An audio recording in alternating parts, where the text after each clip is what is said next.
Hello everyone. आज हम discuss करने वाले हैं परसेंटेज के दो इम्पोर्टेंट कंसेप्ट। पहला कंसेप्ट है आपके पास question based on pass and fail. जैसा कि हमें बोला गया है कि एक परीक्षा में एक विद्यार्थी है ए जो 25% मार्क्स प्राप्त करता है लेकिन 30 नंबर से फेल हो जाता है, और उसी परीक्षा में दूसरा विद्यार्थी बी जो 35% मार्क्स लेके आता है, वो जितने नंबर पासिंग मार्क्स में चाहिए उससे 70 नंबर ज़्यादा प्राप्त करता है। तो इसमें हमसे तीन तरह की चीज़ें पूछ सकता है वो आपसे, जैसे कि पूर्णांक कितने हैं, यानी कि उस पेपर के टोटल मार्क्स कितने हैं जिसमें से उसको मार्क्स मिले। दूसरा वो आपसे पूछ सकता है उत्तीर्णांक, कि उस एग्ज़ाम में पासिंग मार्क्स कितने हैं। और तीसरा पासिंग मार्क्स का परसेंटेज पूछ सकता है आपसे। देखिए, पहला हमें बोला हुआ है कि उसको 25% मार्क्स मिल रहे हैं और वो 30 नंबर से फेल हो गया। अगर आप देखो, अगर उसको 30 नंबर से फेल हो रहा है तो ये पास कब कहलाएगा? अगर ये 30 नंबर और ले आता तो हम इसको पास मान सकते हैं। यानी मैं ऐसा बोल सकता हूँ कि अगर एक को पास होना है तो 25% मार्क्स तो वो लेके आया ही है, साथ में उसको 30% मार्क्स और लेके आने पड़ेंगे, कह सकते हैं ऐसा। यानी पास होने के लिए इसके जो मार्क्स बनेंगे वो 25% प्लस 30 नंबर होने चाहिए। अगर हम बात करें सेकंड पर्सन बी की, तो बी 35% मार्क्स लेके आता है और जितने नंबर चाहिए उससे भी 70 नंबर एक्स्ट्रा लेके आ रहा है। इट मीन्स अगर ये 70 नंबर कम भी लेके आता तो भी ये पास हो जाता, क्योंकि 70 नंबर पासिंग मार्क्स से ज़्यादा लेके आ रहा है ये। तो मैं ऐसा कह सकता हूँ ये नंबर ज़्यादा लेके आ रहा है, तो अगर इसको 70 नंबर हम कम भी देंगे तो भी ये पास कहलाएगा। और पासिंग मार्क्स सभी के लिए हमेशा इक्वल होंगे इस चीज़ में। तो हम ये बोल सकते हैं कि पासिंग मार्क्स फॉर ए और पासिंग मार्क्स फॉर बी, इन दोनों का मान आपस में इक्वल होना चाहिए। तो इन दोनों को इक्वल करने के लिए हमने इन दोनों को आपस में इक्वल किया, तो ये 35% और 25%, जब 25% इस साइड जाएगा यहाँ से यहाँ पे, तो ये प्लस का है माइनस का हो जाएगा। तो 35 माइनस 25 प्रतिशत में आपको मान मिलेगा 10% का। ये माइनस का 17 अगर वहाँ पर जाएगा तो ये -17 यहाँ पे आके बनेगा प्लस का 17। तो 70 प्लस 30 ये वैल्यू मिलेगी संख्या के रूप में आपको 100 मार्क्स। यानी कि हम ऐसा कह सकते हैं कि 10% का मान जो है वो 100 मार्क्स के बराबर है। अगर 10% 100 मार्क्स के बराबर है तो पूरा का पूरा 100% जो होगा वो 1000 मार्क्स के बराबर होगा। भाई 10 का मान 100 तो 1 का मान 10। हमसे पूछा है कुल मार्क्स कितने हैं, तो कुल मार्क्स जो मानते हैं हम वो मानते हैं 100 में से। यानी कि अगर 1% का मान 10 है तो 100% का मान 1000 होगा और ये टोटल मार्क्स कहला देंगे आपके। सेकंड बात इसने हमसे पूछी है कि पास होने के लिए कितने मार्क्स चाहिए। तो देखिए, पास होने के लिए हमने बोला कि पासिंग मार्क्स सभी के लिए सेम है, तो आप चाहे तो इससे पासिंग मार्क्स निकाल लीजिए, चाहे तो आप इससे पासिंग मार्क्स निकाल लीजिए। जैसे हमें मिला कि 1 का मान 10 है। अगर मैं बात करूँ इस वाले केस से, अगर 1% 10 के बराबर है तो 25% 250 के बराबर हो जाएगा। 250 नंबर लाकर फेल हुआ था 30 नंबर से, तो पास होने के लिए प्लस 30 और कर देंगे तो आपका पासिंग मार्क्स मिल जाएगा 280। यही आंसर मैं बी से भी निकाल सकता हूँ। मैंने बोला बी को कितने मिले, 35%। 1 का मान 10 तो 35 का मान 350, लेकिन ये 70 नंबर ज़्यादा लेके आ रहे हैं तो 70 नंबर कम कर दो तो भी ये पास कहलाएगा। तीसरा क्वेश्चन बनता है प्रतिशत मार्क्स जो बने हैं इसके पासिंग मार्क्स, उसका परसेंटेज में मान कितना है। तो देखो, परसेंटेज का मतलब है हमें बताना है कि ये पासिंग मार्क्स कितना परसेंट है, और कितना परसेंट किस में से बताना है, कुल मार्क्स में से। तो पासिंग मार्क्स तो हैं 280, कुल मार्क्स से 1000, तो 280 1000 का कितना परसेंट है, यही बात वो आपसे पूछना चाह रहा है। तो हमें परसेंटेज निकालना है 280 का, तो ये आ जाएगा ऊपर। निकालना है टोटल मार्क्स में से, तो 1000 मिल जाएगा आपको नीचे, और परसेंटेज के लिए हम 100 से मल्टीप्लाई कर देंगे। तो हमने ये बोला कि जब भी हम बात करेंगे पास फेल की, तो पास फेल के लिए पासिंग मार्क्स दोनों के हमेशा इक्वल होंगे। आइए समझते हैं इसको शॉर्टकट तरीके से, कि मान लो हमें इसको एग्जाम में अटेम्प्ट करना है तो तो हम क्या अप्रोच लगा सकते हैं वहाँ पे। इसने बोला है कि पहले वाले को मिले हैं 25% मार्क्स और 30 नंबर से फेल हो रहा है। फेल का मतलब वो नंबर कम लेके आया होगा, ठीक है। दूसरे वाले को मिले हैं 35% मार्क्स और 70 नंबर ज़्यादा लेके आ रहा है, यानी इसको बोल सकते हैं ये वैल्यू प्लस में आई होगी। अंडरस्टैंड। हम क्या कर रहे हैं, हमने बोला कि परीक्षा एक ही, एग्जाम एक ही है, तो इन दोनों के परसेंटेज का डिफरेंस 35% माइनस 25% कितना मिल जाएगा आपको, 10%। और इनके मार्क्स का डिफरेंस, जब डिफरेंस निकाला हमने 70 प्लस का था माइनस, ये ऑलरेडी माइनस का 30 है, तो जब डिफरेंस निकालेंगे तो ये माइनस और माइनस प्लस बन जाएगा, इसलिए हमने इसको 100 लिखा हुआ है कि है तो डिफरेंस नहीं, लेकिन जब एक वैल्यू प्लस में आएगी और एक वैल्यू माइनस में आएगी तो डिफरेंस ना होकर वो आपस में ऐड हो जाते हैं। यानी 10% का मान 100 है, 1% का मान 10 है। अगर वो पूछता है कुल मार्क्स कितने हैं, तो कुल मार्क्स होते हैं 100, तो 100 के अकॉर्डिंग कितना बन जाएगा ये 1000। अगर ये पूछता है पासिंग मार्क्स कितने हैं, देखो पासिंग मार्क्स के लिए आप बोलेंगे अगर एक का मान 10 है तो इस 25 का मान 250 होगा, और 250 लाने के बाद भी फेल हो रहा है 30 नंबर से, तो पास कब होगा, जब 30 नंबर एक्स्ट्रा मिल जाएंगे। चलिए एक और एग्जाम्पल समझते हैं हम इसका, कि अमन को 25% मार्क्स मिलते हैं और 66 नंबर से फेल होता है।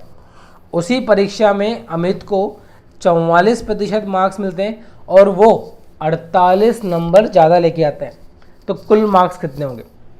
हमने क्या बोला, इनके प्रतिशत का डिफरेंस, तो 44 और 25 कितना मिल जाएगा आपको, 19%। इनका डिफरेंस, क्योंकि एक वैल्यू प्लस में एक वैल्यू माइनस में, तो एक्चुअल में जो डिफरेंस आएगा वो जुड़ जाएगा, जैसे हमने किया हुआ है, ये माइनस और ये माइनस प्लस बन गया, तो वैल्यू मिल रही है आपको 114। अगर 19% का मान 114 आ रहा है तो 1% के लिए हम बोलेंगे इसमें 19 का भाग दे दो, तो 1% का मान मिल गया हमको 6। हमसे पूछा है कुल मार्क्स कितने हैं, तो कुल मार्क्स होते हैं 100, तो 100 से मल्टीप्लाई कर देंगे 6 को, तो आपका आंसर आ जाएगा 600। अगर मान लो ये पूछता है कि बताओ अमन को कितने मार्क्स मिले, तो हमने बोला एक का मान 6 है, अमन का मान 25 है, तो इस 25 को 6 से मल्टीप्लाई कर देंगे। अगर ये पूछता है अमित को कितने मार्क्स मिले, तो अमित का मार्क्स 44 से 44 को 6 से मल्टीप्लाई कर देंगे।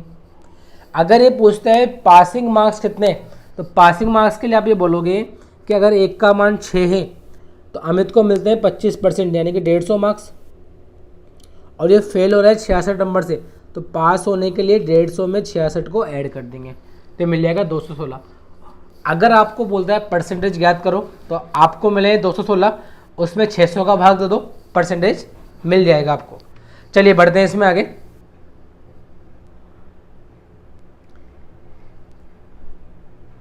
एक स्टूडेंट ए को 46% मार्क्स मिलते हैं और वो 40 नंबर ज़्यादा लेके आता है। दूसरा स्टूडेंट बी है, उसको 52% मार्क्स मिलते हैं और वो 64 नंबर ज़्यादा लेके आ रहा है। मतलब इस वाले केस में आपके दोनों विद्यार्थी पास होते हैं, मतलब पढ़ने वाले विद्यार्थी ऐसा बोल सकते हैं, दोनों नंबर ज़्यादा लेके आ रहे हैं।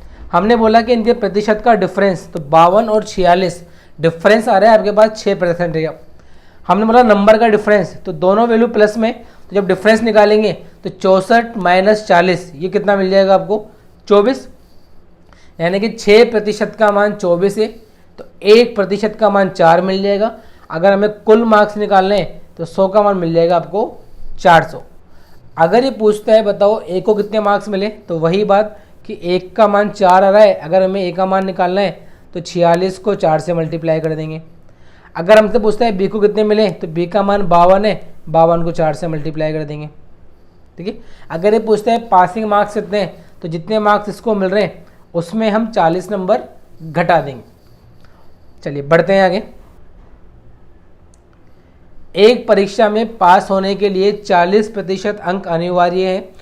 एक विद्यार्थी 178 मार्क्स प्राप्त करता है और 22 नंबर से फेल हो जाता है, तो कुल मार्क्स कितने होंगे। आप देखो क्वेश्चन ने बोला हुआ है इस बार साफ साफ कि अगर उसको पास होना है तो कम से कम 40% नंबर लाने पड़ेंगे, लेकिन उसने क्या करा, वो 178 नंबर लेके आया लेकिन फेल हो गया 22 नंबर से। तो अगर हम बात करें कि ये विद्यार्थी पास कब होगा, तो 178 नंबर तो आगे, लेकिन फेल हो रहा है 22 नंबर से। अगर ये 22 नंबर इसको मिल जाते तो ये भी पास बन जाता, तो मैं ऐसा कह सकता हूँ कि इस विद्यार्थी को पास होने के लिए 178 के साथ साथ 22 नंबर और चाहिए थे, यानी कि कुल मिला के अगर ये 200 मार्क्स ले आए तो ये पास कहलाएगा। क्वेश्चन ने बोला है कि पास के लिए आप तो केवल 40% नंबर ले आओ, तो हम ये बोल सकते हैं इस 40% का मान संख्या में 200 है, तो 1% का मान 5 है, तो कुल मान कितना मिल जाएगा आपको 500। चलिए बढ़ते हैं आगे वापस से। एक परीक्षा में पास होने के लिए इस बार आपको 310 नंबर लाना जरूरी है। पिछले वाले क्वेश्चन में हमें नंबर परसेंटेज में लेके आने थे और इस बार हमें नंबर संख्या में लेके आने। एक विद्यार्थी 28% अंक लेके आता है, लेकिन वो फेल हो गया 93 मार्क्स से। अगर मैं बात करूँ इस विद्यार्थी की, इस विद्यार्थी को मानो कुछ भी मार्क्स मिले हो, लेकिन अगर ये फेल हो रहा है तो जितने नंबर से फेल हो रहा है उतने नंबर एक्स्ट्रा ले आता, तो इसको हम पास मान लेते। मैंने बोला ये 93 मार्क्स से फेल हो रहा है, तो इसको जितने मार्क्स मिल रहे हैं उसमें अगर हम 93 ऐड कर देंगे तो इसको हम पास मान सकते हैं। यानी कि इसके लिए पासिंग मार्क्स है वो 28% प्लस 93 है।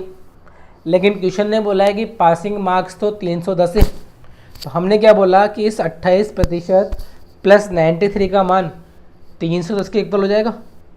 हमें तो मान परसेंटेज के निकालना है कि कुल 100% का मान कितना है, तो हमने क्या करा इस संख्या को यहाँ भेज दिया। ये संख्या प्लस में थी, वहाँ पर जाएगी तो माइनस में जाएगी, यानी कि 310 माइनस 93 वैल्यू मिल रही है आपको 217। ये 217 28% का मान है। तो अगर मैं बात करूँ 1% की, तो इस 217 में 28 का भाग दे देंगे तो वैल्यू मिलेगी आपको 7.75।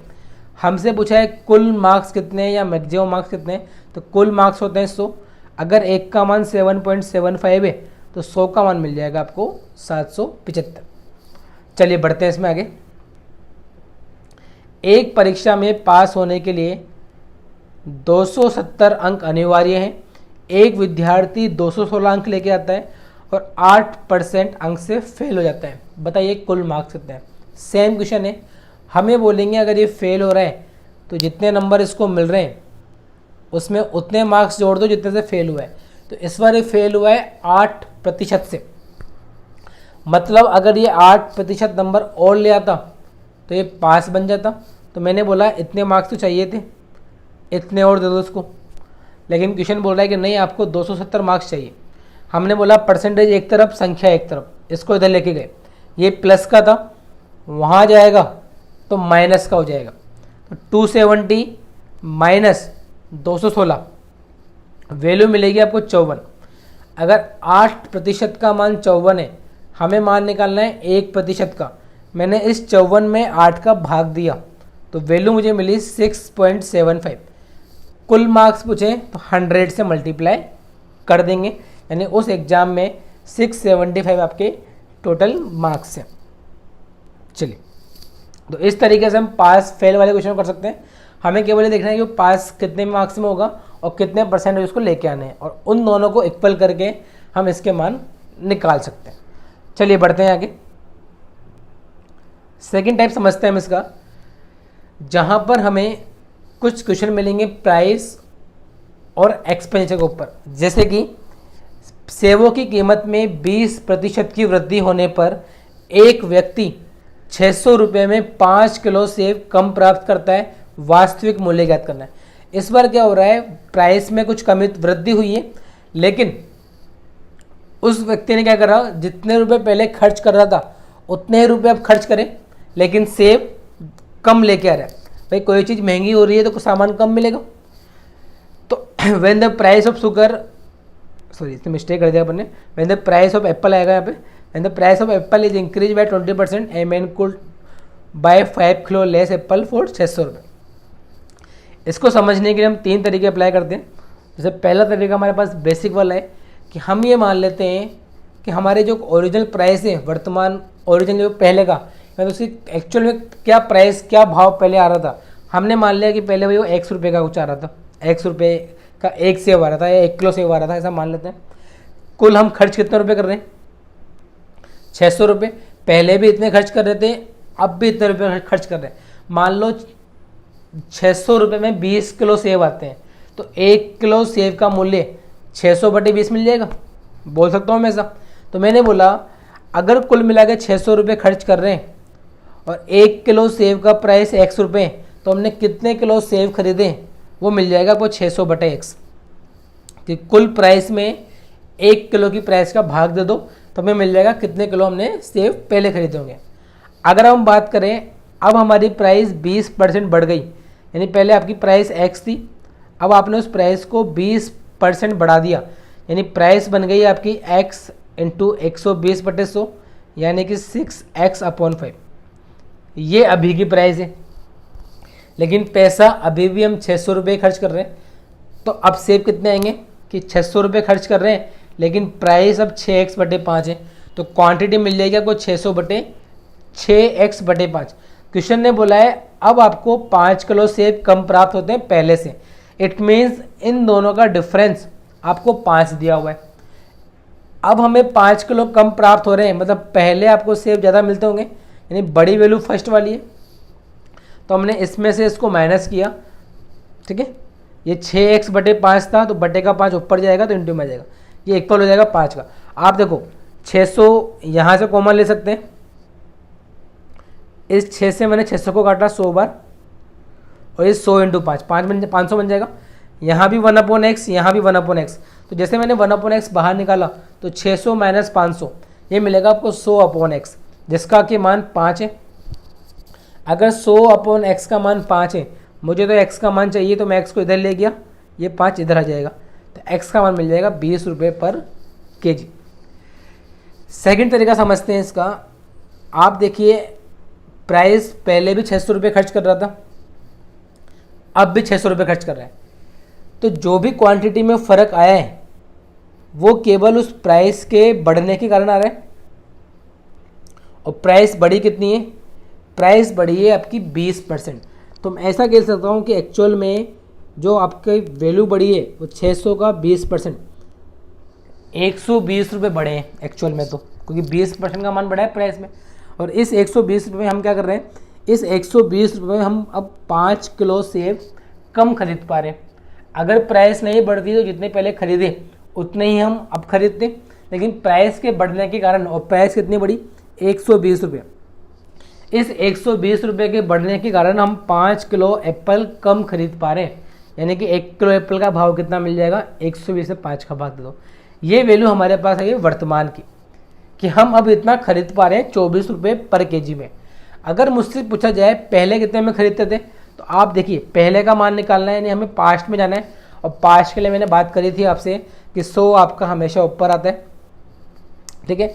दूसरा तरीका हम ये बोल सकते हैं कि प्राइस हमेशा बढ़ रही है, कि 20% प्राइस बढ़ी है, तो अभी जो हमारे पास मान है वो बढ़ा हुआ है। अगर हमें पिछले साल का निकालना है, पहले का मान निकालना है, तो मान छोटा आएगा, तो हमने छोटा फ्रैक्शन यानी कि 100/120 से मल्टीप्लाई कर दिया।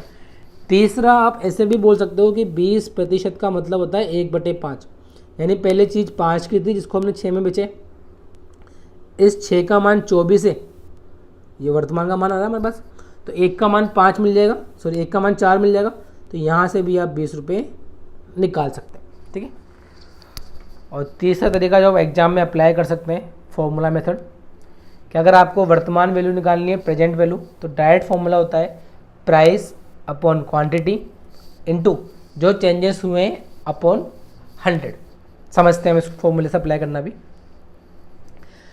क्वेश्चन बोल रहा है कि due to 30% increase in price of apple 6 apple are less available for ₹520, find the old and new price of apple. कि 30% प्राइस के बढ़ने से एक व्यक्ति 520 रुपये में 6 सेब कम खरीद पाता है, उसकी पुरानी और नई प्राइस कितनी होगी। हमने बोला कि फॉर्मूला जो हमारे पास होता है, अगर हमें प्रेजेंट वैल्यू निकालनी है कि अभी कितना उसका प्राइस है, तो हम क्या करेंगे, उस प्राइस में क्वांटिटी का भाग देंगे। प्राइस कौन सी वाली कि 520 रुपये थी, क्वांटिटी 6 एप्पल, यहाँ पर आएगा परसेंटेज चेंज जो कि 30% है, और डिवाइड कर देंगे 100 से। अगर हमें पहले की वैल्यू निकालनी है तो फॉर्मूले के अंदर हल्का सा चेंज होगा कि बस यहाँ पे 100 की जगह 100 प्लस माइनस आएगा। प्लस माइनस का मतलब ये, अगर वैल्यू बढ़ रही है, प्राइस बढ़ रही है तो प्लस कर देंगे, प्राइस घट रही है तो माइनस कर देंगे। आइए अप्लाई करते हैं फॉर्मूले से। जैसे मैं बात करूँ इसकी कि प्राइस कितनी है हमारे पास, तो प्राइस तो हमारे पास आ रही है 520। अगर मैं बात करूँ क्वांटिटी की, क्वांटिटी कितनी खरीदी, तो 6 एप्पल हम कम खरीद पा रहे हैं। मैं बात करूँ परसेंटेज चेंज, तो चेंजेस कितने का हुआ, 30 का, और 100 का भाग दे देंगे। तो ध्यान से देखते हैं इसको, 6 से कट रहा है ये 5 बार, 1 0 से 1 0, 5 से 10 कट रहा है 2 बार, तो वैल्यू मिल जाएगी 26 रुपये पर केजी वर्तमान का मान। ठीक है, और ऐसे आप इसका निकाल सकते हो। ओल्ड का निकालना है तो ओल्ड के लिए मैं बोलूँगा प्राइस 520 है, क्वांटिटी 6, ये 30 मिल जाएगा। क्योंकि प्राइस बढ़ रही है तो हमें इसको जोड़ना पड़ेगा, यानी कि 100 + 30, तो ये बन जाएगा आपका 130। 130 से 520 कटता है 4 बार, 6 से 30 कटेगा 5 बार, यानी कि 5 चौक 20, यानी ये मिल जाएगी पहले की प्राइस। इसको समझने का एक तरीका और अच्छा सा, उसको भी हम समझ लेते हैं, जिसको हम बोलते हैं रेशो मेथड। मतलब इस तरह के क्वेश्चन को करने के लिए आपके पास 4 तरीके होते हैं। आप किसी भी तरीके को क्वेश्चन की सिचुएशन देख के लगा सकते हो। रेशो मेथड क्या बोलता है हमको कि 30% हम प्राइस बढ़ा रहे हैं। 30% का मतलब है 3/10, यानी अगर पहले प्राइस 10 थी तो अब प्राइस कितनी मिल जाएगी आपको, 13। क्वेश्चन ने बोला है पहले भी 520 रुपये खर्च कर रहे थे, अब भी 520 रुपये खर्च कर रहे हैं। इट मीन्स आपका जो कुल खर्चा है वो कांस्टेंट है, और जब खर्चा कांस्टेंट होता है तो प्राइस का उल्टा खपत मिल जाती है आपको, कि जितनी प्राइस है उसके अनुपात का उल्टा उसकी खपत का अनुपात होगा। तो प्राइस अगर 10 से 13 हो रही है तो मैं ऐसा बोल सकता हूँ जो हमारी खपत है वो 13 से 10 हो रही होगी। हमारी खपत हमारे अकॉर्डिंग 3 कम हो रही है, क्वेश्चन ने बोला है 6 एप्पल कमा रहे हैं, यानी इस 3 का मान 6 एप्पल है तो 1 का मान 2 एप्पल होगा, बोल सकते हैं ऐसा। आप देखिए आप पहले कितने एप्पल खरीदते थे, तो हम यहाँ पे खरीद रहे हैं 13 एप्पल। अगर 1 का मान 2 है, यानी पहले आपने 26 एप्पल खरीदे 520 रुपये के, तो 1 एप्पल का मान कितना मिल जाएगा आपको, 20 रुपये, बोल सकते हैं ऐसा। अगर मैं बात करूँ वर्तमान की, तो वर्तमान में हम कितने एप्पल खरीदते हैं, 10 किलो। 1 का मान 2 था तो 10 का मान मिल जाएगा कि आप 20 किलो खरीदते हो। क्वेश्चन ने बोला है खर्च तो आप 520 ही कर रहे हो, तो 520 में 20 का भाग दे दो, कितना मिल जाएगा आपको। तो रेशो मेथड से भी आप ऐसा कर सकते हो कि प्राइस कांस्टेंट है तो उसका उल्टा ले लो। हमारे अकॉर्डिंग 3 का चेंजेस आ रहा था, क्वेश्चन के अकॉर्डिंग 6 का आ रहा था, यहाँ से हमने 1 का मान निकाला, तो हम इससे ओरिजिनल खपत और नई खपत दोनों निकाल सकते हैं। और डायरेक्ट तरीका होता है आपका कि जो चेंजेस आया है उसके अकॉर्डिंग वैल्यू को बांट दो। जैसे अगर हम बात करें तो हमारे पास चेंजेस आया है 30% का, तो 520 का 30%, और इसमें कितने एप्पल आ रहे हैं, 6 एप्पल। अगर मैं बात करूँ 1 एप्पल की, तो 6 का भाग दे दो, 6 से कटेगा ये 5 बार, परसेंटेज का बटे में 100 आएगा, 1 0 से 1 0, 5 से 10 2 बार, तो वैल्यू कितनी मिल जाएगी आपको, 26 रुपये। चलिए आइए समझते हैं इसमें आगे। A reduction of 20% in the price of sugar enable a man to buy 6 kilo more for rate 540, find the original as well as reduced price। अब आप किसी भी तरीके से अप्लाई कर सकते हैं, हमारे पास 4 तरीके।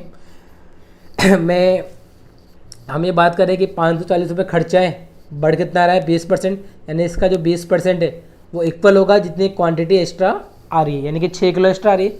अगर मुझे 1 किलो का मान निकालना है तो 540 का 20% 108, क्या है 10% 54, 20% 108, 108 रुपये में 6 किलो, तो 1 किलो कितने का मिल जाएगा आपको, 18 रुपये का। ये प्राइस तो आई आपके पास अभी की। अगर मुझे पिछली वाली वैल्यू निकालनी है, अगर मुझे पीछे जाना है, तो ये 20% कम हुआ था, तो वही पीछे जाने के लिए आप 100 ऊपर आएगा, यानी कि 100/80 बोल सकते हो 22.5, या ऐसा बोल सकते हो 20% कम हुआ है, यानी पहले 5 था तो अब 4 हुआ होगा। इस 4 का मान दे रखा है आपको 18, 1 का मान आएगा 4.5, तो इस 5 का मान कितना मिल जाएगा, 22.5। या फिर आप फॉर्मूला अप्लाई कर सकते हो कि नई प्राइस निकालनी है तो प्राइस में क्वांटिटी का भाग दे दो। तो प्राइस थी 540, क्वांटिटी 6 किलो, परसेंटेज चेंज 20 का हो रहा है और 100 का भाग दे दें। पहले की निकालनी है, यानी कि मूल प्राइस निकालनी है, फॉर्मूले में हल्का सा बदलाव है, ये प्लस माइनस आएगा। इट मीन्स अगर बढ़ रहा है तो जोड़ देंगे, कम हो रहा है तो माइनस कर देंगे। हमारे पास 20% की कमी हो रही थी तो हमने 100 - 20 80 कर दिया, और इसको शॉर्ट आउट करेंगे तो वैल्यू मिल जाएगी 22.5 रुपये पर केजी। चलिए, price of sugar decrease by ₹5 पर KG, one can buy 1 kilo more sugar in ₹150। अब क्वेश्चन ने बोला है कि आपकी शक्कर की जो प्राइस है वो ₹5 बढ़ी है। पिछले वाले क्वेश्चन में हमारे पास मान परसेंटेज में बढ़ रहा था, इसलिए हम फॉर्मूला अप्लाई कर पा रहे थे, रेशियो मेथड अप्लाई कर पा रहे थे और डायरेक्ट तरीका जो था वो अप्लाई कर पा रहे थे। लेकिन इस वाले क्वेश्चंस के अंदर आपका बेसिक तरीका ही काम आएगा, इसलिए मैंने आपको चारों तरीके बताए। इसने बोला है शुगर का प्राइस ₹5 से बढ़ गया तो एक व्यक्ति ₹150 में 1 किलो शुगर ज़्यादा खरीद पा रहा है।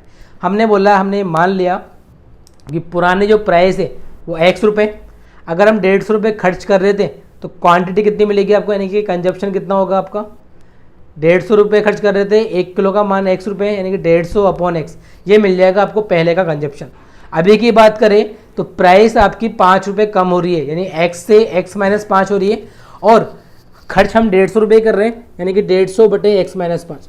क्वेश्चन ने बोला है हम 1 किलो ज़्यादा खरीद पा रहे हैं पहले से, यानी कि अभी का मान ज़्यादा है, पहले का मान कम है, तो इसमें से इसको माइनस किया हमने।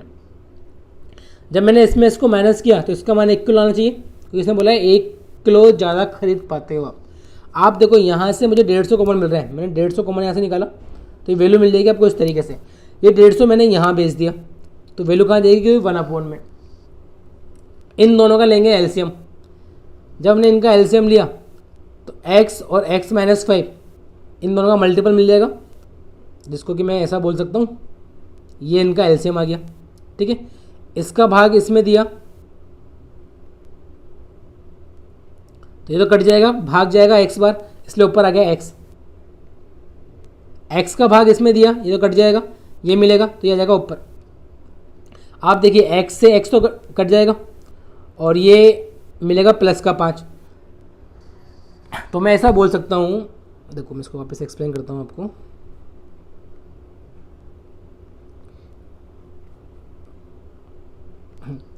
कि हमारे पास ये वैल्यू आई थी +5/(x² - 5x) = 1/150। अब ये कैसे मल्टीप्लाई हो जाएगा आपका, ये इधर मल्टीप्लाई होगा और ये इधर मल्टीप्लाई होगा, तो वैल्यू हमने ये लिख दी यहाँ पे। मैं इसको इधर लेके जाऊँ तो बन जाएगा -750 = 0। अब ये आपकी एक क्वांटिटी की क्वेश्चन बन रही है जिसमें हमें इसके फैक्टर निकालने पड़ेंगे, द्विघात समीकरण। तो आप देखो 750 किन दो संख्या को गुणा करने पर आ सकता है जहाँ पर कि घटाने पर 5 मिल जाए। तो मुझे दिख रहा है 25 और 30 एक दो संख्या ऐसी बन सकती है। तो मैंने बोला मैं इसको ऐसा बोल सकता हूँ x² - 5x को मैंने लिखा है -30x + 25x, बोल सकते हैं ऐसा। आप देखिए दोनों में x कॉमन आ रहा है तो यहाँ से x कॉमन लेते ये बन जाएगा x - 3, यहाँ से 25 कॉमन लेते बन जाएगा x - 3, ये भी कॉमन ये भी कॉमन, ये तो बाहर मिल जाएगा और एक वैल्यू मिल जाएगी आपको x + 25। तो x के दो मान मिल रहे हैं, +30 -25, ये पॉसिबल नहीं है नेगेटिव में मान, इसलिए हम क्या बोल देंगे कि जो इसका आंसर है वो मिल जाएगा आपको ₹30 पर केजी। तो इस तरह के क्वेश्चन को करने के लिए हमारे पास 4 तरीके हैं, लेकिन जब भी क्वेश्चन ऐसा आएगा जहाँ पे वैल्यू में परसेंटेज गिवन नहीं है आपको, तो आपको ये बेसिक तरीका ही अप्लाई करना पड़ेगा। ठीक है, और जब भी आपको परसेंटेज गिवन हो या तो आप डायरेक्टली फॉर्मूला अप्लाई कर सकते हो, प्राइस अपॉन क्वांटिटी प्रतिशत चेंज बटे 100। जब भी बटे में 100 आएगा यानी बात कर रहा है वो वर्तमान की, और जब 100 में हम कुछ जोड़ रहे हैं घटा रहे हैं तो बात करेगा आपके प्रीवियस पार्ट के। ठीक है, या फिर आप डायरेक्टली ये बोल सकते हो कि जितना बढ़ रहा है उसका मान उस क्वांटिटी के इक्वल हम कर सकते हैं। आई होप आपको ये पार्ट समझ में आया होगा। Thank you so much.